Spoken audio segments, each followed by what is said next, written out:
Target पर काम करना है। क्या करना है?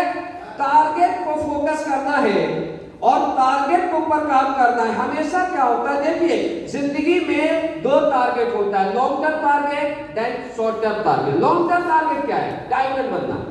लॉन्ग टर्म टारगेट क्या है? बड़ा घर लेना। लॉन्ग टर्म टारगेट क्या है? बड़ी कार लेना, राइट। लेकिन क्या होता है दोस्त, हमेशा एक फ्रेशर हमारे टीम में आता है। हमारे टीम में एक मिडिल क्लास आदमी आता है और उसे हमें बोलते हैं तू 3 साल में डायमंड बनेगा। तो माइंडसेट करता है मुझे 3 साल में डायमंड बनना है। लेकिन क्या फ्रेशर 3 साल में डायमंड बन जाएगा? मैं पूछा था ऐसे कितने लोग हैं जो पहले साल में 5 लाख कमाए, एक भी हाथ खड़े नहीं हुए यार। ये सच्चाई है डायरेक्ट सेलिंग की।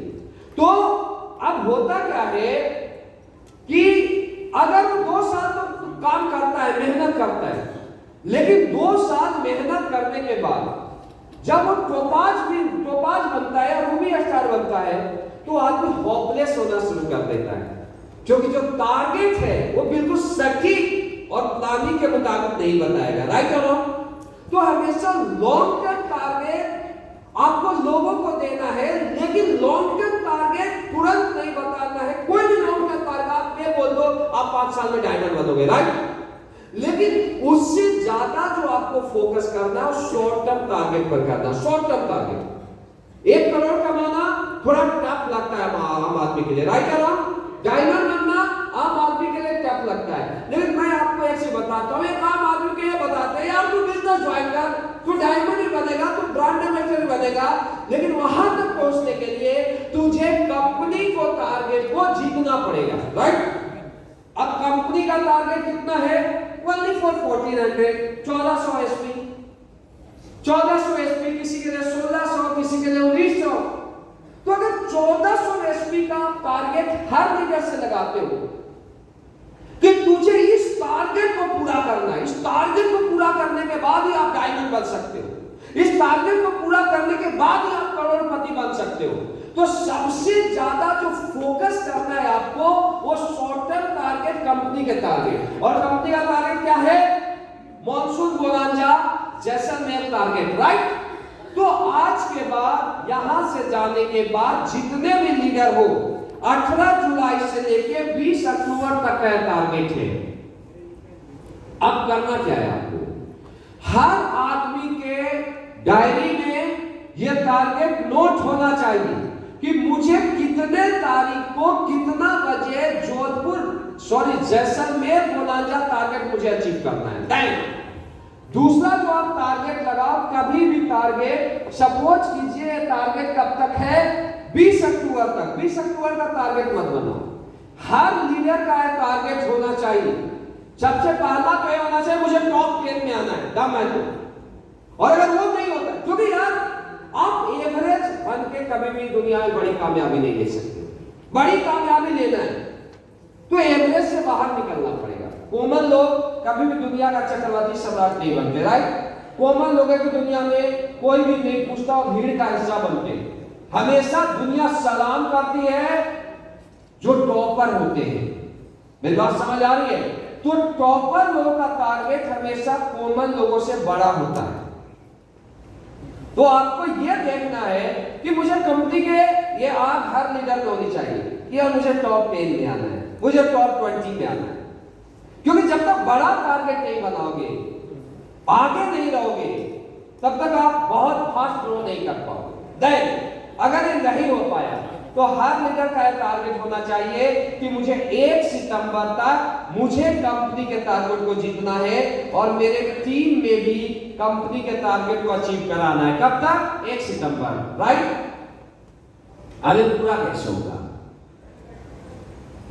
हर लीडर उस टारगेट को बनाया, टारगेट को बनाने के बाद उसको दीवार पर चिपकाओ। आप जहां जहां देखते हो वहां पर चिपकाओ।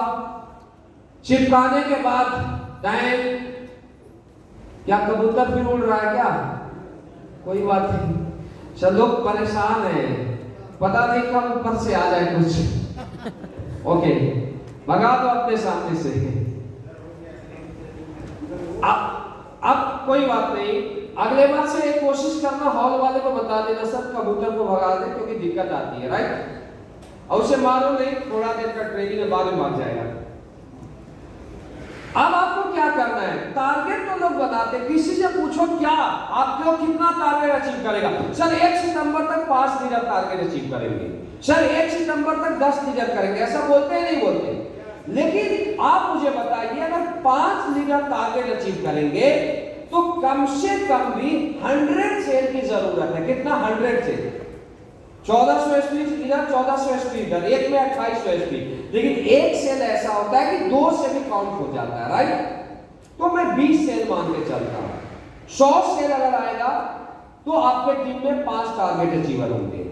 और मैं एक चीज बोलता हूं, हर लीडर का एक टारगेट होना चाहिए कि 1 सितंबर तक मुझे कंपनी के टारगेट को अचीव करना है और मेरे टीम में 2 लीडर को टारगेट को अचीव कराना है, राइट। एक लेफ्ट में एक राइट में, जितने भी यहां लीडर हो, ये कैलकुलेटेड टारगेट होता है। अगर आपने टारगेट बना लिया सिर्फ एक लेफ्ट में एक राइट में, इसको कैलकुलेशन में डिवाइड करो। मोबाइल का है कैलकुलेशन क्या होता है, सपोज कीजिए कि आज का फ्रेशर उसको टारगेट करना है तो कम से कम 2 टारगेट अचीव करने के लिए कितने सेल चाहिए उसको? 40 सेल चाहिए। मेरी बात समझ आ रही है? आज कितना तारीख हो गया? 8 अगस्त हो गया। अगर 8 अगस्त से 1 सितंबर तक टारगेट अचीव करना है तो 40 सेल में 22 दिन बचा हुआ है। किसी का 10 गया होगा तो किसी का 30 सेल बचा होगा, राइट। तो उसको आपको एवरी डे में डिवाइड करना पड़ेगा, एवरी डे। यानी एवरी डे एक लीडर को अगर टारगेट अचीव करना है, आज के बाद 22 दिन का समय बचा हुआ है, 1 सितंबर की मैं बात कर रहा हूं, तो 22 दिन के लिए उसे खुद के टारगेट को या 2 लीडर को टारगेट को अचीव करने के लिए कम से कम 130 एसपी प्लस पर डे का सेल निकालना पड़ेगा। यानी सप्ताह में क्या 1000 एसपी की क्लोजिंग। अगर 1000 एसपी की क्लोजिंग निकालता है तो उसका टारगेट पूरा होगा, और 1000 एसपी की क्लोजिंग नहीं निकालता है तो उसका टारगेट पूरा नहीं होगा। मेरी बात समझ आ रही है? यानी उसको कैलकुलेशन में डिवाइड करें। एक लीडर अपने टीम में चाहता है कि मुझे 10 टारगेट अचीवर करना है। कितने दिन में? 10 टारगेट अचीवर मुझे करना है 1 सितंबर का। 1 सितंबर में कितने वीक हो गए सर? 10 टारगेट अचीवर यानी 200 से। आज से आप वीक जोड़ना, क्योंकि कैलकुलेशन बहुत ज्यादा जरूरी है बिजनेस की दुनिया में। लोग इसीलिए पीछे जा रहे हैं कि वो कैलकुलेशन के तहत काम नहीं करते। आज सपोज करो कि 1 सितंबर तक जो क्लोजिंग होगा वो क्लोजिंग 1 2 3 4 5 वीक है। अभी तो मैं 5 वीक ही मान के चलता हूं। अगर 5 वीक में 200 सेल चाहिए तो हमें क्या करना पड़ेगा दोस्त? 200 से भागा करना पड़ेगा 5 में, राइट। यानी 40 सेल वीकली अगर जाता है तो 200 सेल क्लोज होंगे।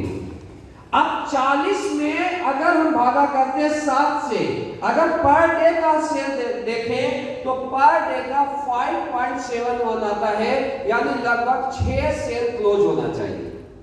अगर 6 सेल पर डे का क्लोज हो रहा है तो उसके 200 सेल जाएंगे, 10 टारगेट अचीवर होंगे। और पर डे का अगर 600 एसपी का क्लोजिंग नहीं है, 100% नहीं होगा। लोग क्यों फेल होते हैं? क्योंकि टारगेट बनाते हैं, केवल वो कागजों में चिपकाते हैं, लेकिन उसे कैलकुलेशन के तहत काम नहीं करते, पर वीक पर डिवाइड नहीं करते और पर डे पर डिवाइड नहीं करते। आज के बाद आप जो भी टारगेट बनाते हो, यहां से जाने के बाद हर लीडर अपने अपलाइन को कमिटमेंट करेगा कि मुझे कितने तारीख को कितने बजे कंपनी का टारगेट अचीव करना है, और मेरे टीम में 2 लीडर को कितने तारीख को कितने बजे मुझे कंपनी का टारगेट अचीव कराना है। एक ही चीज चाहिए, पूरे ट्रेनिंग में दिया हूं। मैं ये चाहता हूं कि अगर हम लोग जैसलमेर जाए और जैसलमेर जाने में अगर किसी भी टीम की सबसे ज्यादा जैसलमेर अचीवर हो, दोस्तों तो इस टीम का होना चाहिए। मैं ये चाहता हूं। उसके लिए हर लीडर को यहां से जाने के बाद रात को आप इनका प्लानिंग बनाना कि कब आपको कंपनी का टारगेट अचीव करना है, और अगर आपको अचीव करना है तो अपने टीम में आपको दो लीडर का टारगेट अचीव कराना पड़ेगा, एक लेफ्ट में एक राइट में। अगर ये काम आपने कर दिया ना दोस्त, तो क्या होता है, अगर एक बार आप और आपकी टीम में दो लीडर टारगेट अचीव कर लेते हैं तो उसका जो कॉन्फिडेंस लेवल होता है वो यहां से यहां आ जाता है। उसको ये लगता है मैं जीत सकता हूं, आई एम विनर। तो दूसरा टारगेट भी अचीव करता है, इसके बाद वो तीसरा टारगेट भी अचीव करता है, इसके बाद वो चौथा टारगेट भी अचीव करता है। और जो लीडर आज फ्रेशर है 7 टारगेट कंपनी का अचीव कर लिया, मैं दावा देता हूं 7 टारगेट के बाद वो डायमंड बन जाएगा, और आज का फ्रेशर अगले 7वें टारगेट में कैटरिंग पर आएगा, मेरी गारंटी है। यानी इस कंपनी में कैटरिंग पर आने के लिए जो सबसे बेस्ट फार्मूला है, खुद टारगेट को अचीव करना और अपने टीम में टारगेट को अचीव कराना, राइट। और टारगेट एक ऐसी चीज है कि अगर हमने 20 को टारगेट बनाया, माइंड सेट किया और काम किया, प्रोसेस पर उसका कैलकुलेशन में डिवाइड किया, पर डे में डिवाइड किया, तो अगर 20 में से 10 ने टारगेट अचीव किया और 10 नहीं भी किया, तो यार 14 स्वेश में ना करके 12 स्वेश में कर दिया, तो कभी भी डीमोटिवेट नहीं होगा। क्यों? क्योंकि हम उसे बोले अगला टारगेट है तू अचीव कर, सामने टारगेट है, मेरी बात समझ आ, 1 सितंबर तक नहीं किया कोई बात नहीं, अगला भी 20 दिन बाकी, अगले 20 दिन में अचीव कर। तो सबसे ज्यादा जो मोटिवेशन देता है, सबसे ज्यादा जो बिजनेस को जो बूम करता है, वो करता है टारगेट ओरिएंटेड बिजनेस। हमेशा शॉर्ट टर्म टारगेट पर आप काम करें, क्योंकि शॉर्ट टर्म टारगेट किसी को भी बता दे तुरंत हिट करता है, तुरंत उस पर फोकस करता है। और जब एक व्यक्ति शॉर्ट टर्म टारगेट को यानी कंपनी को टारगेट को जो लगातार अचीव करता है, वही लीडर एसटीपीएस का ब्रांड लीडर बनता है। आज के बाद, यहां से जाने के बाद मैं ये चाहता हूं कि जब आज 1 सितंबर की मैं बात कर रहा हूं, 20 अक्टूबर को क्लोजिंग है, मैं ये चाहता हूं कि अगर 1 सितंबर तक किसी भी टीम की सबसे ज्यादा टारगेट अचीवर होना चाहिए तो इस टीम का होना चाहिए, राइट दोस्तों। आज हमारा सेशन यही था, और मैं आशा करता हूं कि जो भी बातें बताई गई है, समझाई गई है, आप उसे 100% फॉलो करोगे। और अगले बार जब मैं आपसे मिलता हूं, तो अगले बार मिलने के बाद मैं ये चाहता हूं, क्योंकि एसओएस ट्रेनिंग में मैं 1 साल बाद आऊंगा और 1 साल बाद आपकी ट्रेनिंग होगी, तो ये टीम का हर फाइटर, चाहे आज फ्रेशर है, मैं ये चाहता हूं कि अगले साल जब मैं आपसे आता हूं, तो आज का फ्रेशर सफायर रैंक पर होना चाहिए, स्टार सफायर के करीब होना चाहिए, और जो टॉप 5 से ऊपर रैंक के लीडर हैं वो मुझे डायमंड बन के दिखना चाहिए दोस्तों, मैं ये चाहता हूं। तो थैंक यू दोस्तों, आज का सेशन हमारा एक बार समाप्त होता है। मैं लंच ब्रेक के लिए और आगे कंटिन्यू सेशन कैसे होगा उसके लिए किसको कॉल करूं भाई? अच्छा, चतुर्वेदी जी की ओर इशारा कर रहे हैं पांड्या सर, मैं जोरदार तालियों के साथ चतुर्वेदी